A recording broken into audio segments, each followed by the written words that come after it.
Big ಬಾಸ್ಗೆ ಹೋದ್ರಿ. ಈಗ big boss ಹೋಗೋಕ್ಕಿಂತ ಮುಂಚೆ ಒಂದಷ್ಟು ಫ್ರೆಂಡ್ ಸರ್ಕಲಲ್ಲಿ ಮಾತ್ರ ಗೋಲ್ಡ್ ಸುರೇಶ್ ಪರಿಚಯ ಇದ್ದರು. ಸೊ ಬಿಗ್ ಬಾಸ್ ಒಳಗಡೆ ಹೋಗಿ ಬಂದಮೇಲೆ ಈಗ ನೀವು ಸೆಲೆಬ್ರಿಟಿ ಆಗಿದ್ದೀರಾ. ಸೊ ನೋಡಿ, ನಾವೆಲ್ಲ ಬಂದು ನಿಮ್ಮನ್ನು ಇಂಟರ್ವ್ಯೂ ಎಲ್ಲ ಮಾಡ್ತೀವಿ. ಸೊ ಆ ಲೆವೆಲಿಗೆ ನೀವು ಬೆಳೆದಿದ್ದೀರಾ. ಇದು ಒಂದು ರೀತಿಯಾದಂಥ ಸಾಧನೆನೇ. ಸೊ ಹೇಗೆ ಅನಿಸುತ್ತೆ ಈಗಿನ ಸಿಚುಯೇಷನ್ ಎಲ್ಲ ನಿಮಗೆ? ಮೇಡಮ್, ನನಗೆ ಎಲ್ಲೂ ಸೆಲೆಬ್ರಿಟಿ ಅನ್ನೋ ಫೀಲ್ ನನಗಿಲ್ಲ ಮೇಡಮ್. ಸೆಲೆಬ್ರಿಟಿದು ಜೀವನ ನಾವು ನಾರ್ಮಲ್ ಮನುಷ್ಯನ ಜೀವನ ಥರನೇ ಸೆಲೆಬ್ರಿಟಿ ಜೀವನವೂ ಇರುತ್ತೆ. ಜನಗಳಿಗೆ ನಾವೆಲ್ಲೋ ಒಂದು ಮಾಧ್ಯಮದಲ್ಲಿ ಕಾಣಿಸ್ಕೊಂಡಾಗ, ಒಂದು ಶೋ ಅಲ್ಲಿ ಕಾಣಿಸ್ಕೊಂಡಾಗ ಅವರಿಗೆ ಆ ಥರ ಅದನ್ನು ಫೀಲ್ ಮಾಡ್ತಾರೆ. ಅದು ನಮಗೆ ಖುಷಿ ಆಗುತ್ತೆ. ಅವ್ರು ನಮ್ಮನ್ನು ಆ ಥರ ನೋಡೋದ್ರಿಂದ ನಮಗೂ ಒಂಥರ ಖುಷಿ ಆಗುತ್ತೆ, ನಮಗೆ ಮೋಟಿವೇಶನ್ ಸಿಗುತ್ತೆ. ಇನ್ನೂ ಜೀವನದಲ್ಲಿ ಇನ್ನೇನಾದರೂ ಜಾಸ್ತಿ ಮಾಡಬೇಕಪ್ಪ, ಇನ್ನೂ ಒಂದು ಸ್ವಲ್ಪ ಸಾಧನೆ ಮಾಡಬೇಕು ಅಂತ ಅನಿಸುತ್ತೆ. ಆ ಒಂದು ಮೋಟಿವೇಶನ್ನ ಸೆಲೆಬ್ರೇಟ್ ಅನ್ನೋ ಪಟ್ಟ ನಮಗೆ ಕೊಟ್ಟಿದೆ ಮೇಡಮ್. ಇನ್ನು ಏನು ಅಂತ ಹೇಳಿದ್ರೆ, ಬಿಗ್ ಬಾಸ್ ಒಳಗಡೆ ಹೋದಾಗ ನಿಮಗೆ ಅಂದರೆ ನೀವು ಕ್ಯಾಮ್ರಾನ ಫೇಸ್ ಮಾಡಿರಲಿಲ್ಲ, ನೀವು ಜನಸಾಮಾನ್ಯರಾಗಿ ಇದ್ದಂಥವ್ರು ಅಷ್ಟೇ ಕಾಮನ್ ಲೈಫ್ನ ಲೀಡ್ ಮಾಡ್ತಾ ಇದ್ರಿ. ಅಲ್ಲಿ ಹೋದರೆ ಇಲ್ಲಿ ಮೂಲೆ ಮೂಲೆಯಲ್ಲೂ ಕ್ಯಾಮ್ರಾಗಳಿತ್ತು. ಆಮೇಲೆ ಆರ್ಟಿಸ್ಟ್ಗಳಿದ್ರು, ಅವರೆಲ್ಲ ಅಲ್ಲಿ ಬಣ್ಣದ ಲೋಕ ನೋಡಿ ಬಂದಿರೋವಂಥವ್ರು. ಸೊ ಅವರ ಮಧ್ಯದಲ್ಲಿ ಬೆರೆತು ಒಂದು ಆಟವನ್ನು ಆಡಿ ಎಲ್ಲರ ಮನಸ್ಸನ್ನು ನೀವು ಗೆಲ್ತೀರಾ. ಜೊತೆಲಿ ಏನು ಅಂತ ಹೇಳಿದ್ರೆ, ಆಟನ ಆಟವಾಗಿ ತಗೊಳ್ಳದೆ ಅದನ್ನು ತುಂಬ ಸ್ಟ್ರಾಂಗ್ ಆಗಿ ಕಾಂಪಿಟೇಟಿವ್ ಆಗಿ ತೊಗೊತೀರಾ. ಕಾಲೆಲ್ಲ ಮುರ್ಕೊಳ್ಳೋ ಅಂಥ ಲೆವೆಲಿಗೆ ನೀವು ಟಾಸ್ಕ್ನ ಮಾಡ್ತೀರಾ.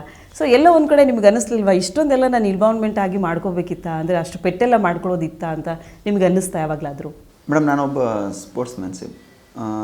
ಸ್ಪೋರ್ಟ್ಸ್ ಪ್ಲೇಯರ್ ಆಗಿರೋದ್ರಿಂದ ನನಗೆ ಆಟ ಅಂತ ಬಂದಾಗ ತುಂಬ ಸ್ಪೋರ್ಟಿವ್ ಆಗಿ ತೊಗೊತೀನಿ. ಹೊರಗಡೆ ಕೂಡ ನಾನು ಒಳ್ಳೆ ಖೋ ಖೋ ಪ್ಲೇಯರ್, ಅದೇ ಥರ ಯೋಗ ಮಾಡ್ತಾಯಿದ್ದೀನಿ, ಮಲ್ಲಕಂಬ ಪ್ಲೇಯರು. ಈ ಥರ ಎಲ್ಲ ಇರೋದ್ರಿಂದ ನನಗೆ ಆಟನ ನಾನು ಯಾವತ್ತೂ ಕೂಡ ತುಂಬ ಅಗ್ರೆಸಿವ್ ಅಂತ ನಾನು ಆಡಿಲ್ಲ. ನನ್ನ ಆಟನ ನಾನು ಆಡೋಕ್ಕೆ ಹೋಗ್ತಾಯಿದ್ದೆ ಅಷ್ಟೇ. ಮತ್ತು ಕ್ಯಾಮ್ರಾಗಳು ಇದೆಯೇ ಅನ್ನೋದು ನಮಗೆ ಬಿಗ್ ಬಾಸ್ ಮನೆಯೊಳಗೆ ಗೊತ್ತೂ ಆಗೋಲ್ಲ ನಮಗೆ. ಯಾಕಂದರೆ ಅದನ್ನು ಮರ್ತೇ ಬಿಡ್ತೀವಿ ನಾವು ಒಳಗಡೆ ಹೋಗ್ತಾ ಇದ್ದಂಗೆ.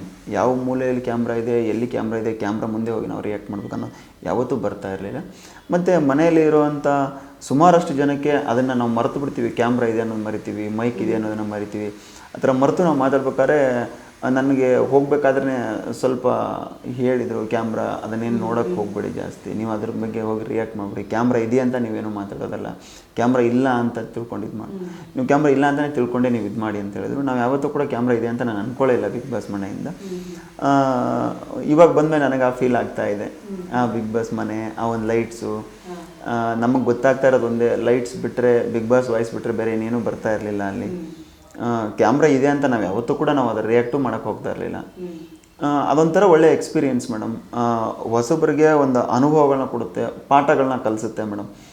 ಕ್ಯಾಮ್ರಾ ಇದ್ದರೂ ಕೂಡ ನಾವು ಇಲ್ಲ ಅಂದ್ಕೊಂಡು ನಾವು ಏನೇನು ಮಾಡಿರ್ತೀವಿ ಚೇಷ್ಟೆಗಳು, ಅದೆಲ್ಲ ಹೊರಗಡೆ ನಾವು ಬಂದು ನೋಡಿದಾಗ ಒಂದು ದೊಡ್ಡ ಜರ್ನಿ ಅನಿಸುತ್ತೆ ಮೇಡಮ್.